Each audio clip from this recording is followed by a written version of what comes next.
Hello viewer. In this video we will see how to create a Kubernetes namespace in any environment and deploy resources, pods, services etc. inside it. Please subscribe to motivate for more such content. To create a Kubernetes namespace in a development environment, you can follow these steps using the kubectl command line tool as shown. This is the master node where we have connected the Kubernetes cluster. Kubectl cluster info command shows details of the clusters. Now let's check the nodes and pods as shown. You can see worker node 2 is down and showing as not ready. Now we will check the pods using getPods command as shown. We can see that all the cluster components are running well.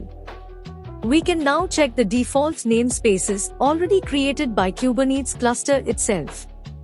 To get all the default namespaces, use command kubectl get namespaces. Now we can see the default namespaces.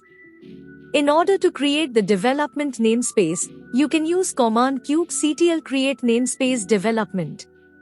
It has been created. The same way production namespace can also be created as shown. Now we can deploy your development resources, pods, services, etc. into the development namespace as shown in this demo. We are going to run a pod called Nginx in the development namespace. For this, use command kubectl run nginx image is equal to nginx namespace development. Now you can see the pod is created. Check it using kubectl get pods command. Similar way you can create prod in production namespace. Thanks for watching.